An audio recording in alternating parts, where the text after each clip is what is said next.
வணக்கம். என் பேர் Prithviraj. Edgar Alan போய் எழுதின ஸ்டோரிஸ் அண்ட் போம். இது வந்து ஷார்ட் ஸ்டோரிஸ் தான். இந்த புக்குக்கு என்ன பேருன்னு இவங்க பேரே வைக்காத ஒரு புக் இது. இந்த புக்கோட பேர் பார்த்தாலே எட்கர் ஆலன் போய் ஷார்ட் ஸ்டோரிஸ் அப்புறம் போம் தான் இருக்குது. இதில் வந்து நான் பிளாக் கேட் சொல்ல போகிறேன்.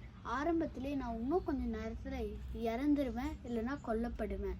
நான் கொல்லப்படுறதுக்கு முன்னாடி நான் உங்களுக்கு வந்து ஒரு விஷயத்த சொல்லணும் அப்படின்னு ஒரு கேரக்டர் சொல்கிறாரு. அவருக்கு பேர் எதுவும் தரதில்லை, எட்கர் ஆலன் போய். அவர் என்ன பண்ணுறாருன்னா, ஆரம்பத்திலே சொல்கிறாரு, நான் வந்து கல்யாணம் ஆகிறதுக்கு முன்னாடி எனக்கு அனிமல்ஸ் மேலே ஒரு நிறைய அன்பு இருந்தது. அதுவும் அனிமல்ஸ் பெட்டுன்னு நம்ம சொல்கிறோமே, அது மாதிரி ஒரு அனிமல்.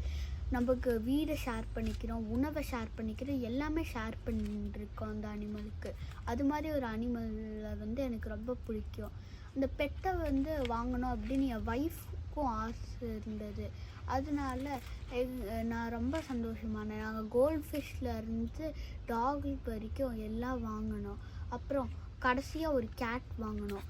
அது ஒரு பிளாக் கேட். அந்த கேட்டுக்கு நாங்கள் ப்ளூட்டோ அப்படின்னு பேர் வச்சோம்.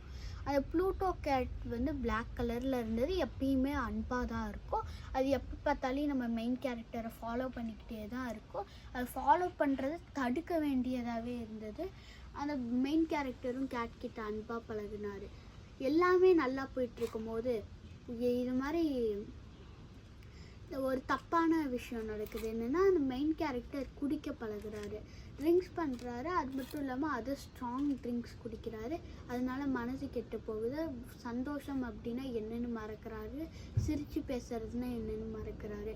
இதே மாதிரி குடிச்சிட்டு லேட் நைட் வீட்டுக்கு வரும்போது என்ன ஆகுது, அந்த ப்ளூட்டோ த கேட் வந்து அவரை இக்னோர் பண்ணுறதை பார்க்குறாரு.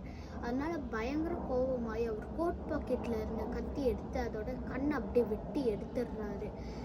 அப்புறம் அந்த கேட் ரொம்ப பயந்து போயிடுது. அப்புறம் அன்னிலேருந்து நெக்ஸ்ட் கேட்டு அவரை அவாய்ட் பண்ண பார்த்துக்கிட்டே இருக்கு, இக்னோர் பண்ணுது.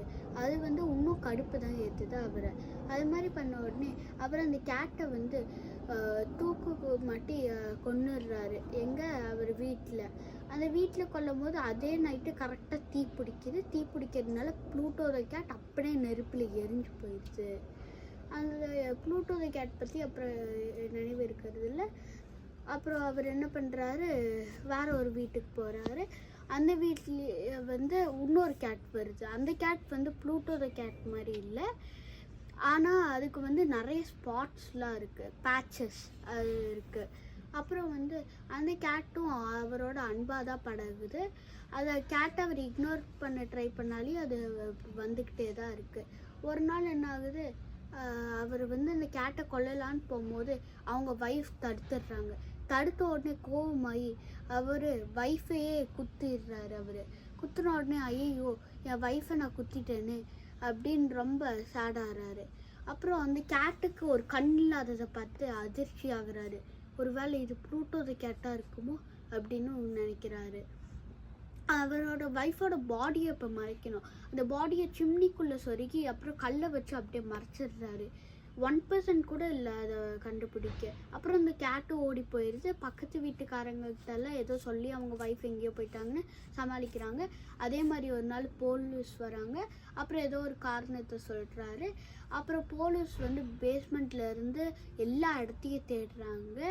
ஆனால் அவர் நினச்ச மாதிரி தான் ஒன்றுமே மாட்டல. அப்புறம் என்ன ஆகுது, ஒரு கதறல் சத்தம் கேட்குது. அப்போ பின்னாடி திரும்பி பார்த்தா அவங்க ஒய்ஃபோட பாடி அழுகிய நிலையில் கிடைக்குது. அப்போ அந்த பேச்சஸ் இருந்த கேட் அதோட ரிவெஞ்ச் எடுக்குது ப்ளூட்டோ த கேட்டுக்காக. அதாவது இந்த கதையில் வந்து ப்ளூட்டோ த கேட்டோட ரூபத்தில் வந்து அந்த இன்னொரு கேட் வந்து பழி வாங்குது. இது வந்து நல்ல ஒரு கதை. முடிஞ்சால் டைம் இருந்தால் படிங்க. நன்றி, வணக்கம்.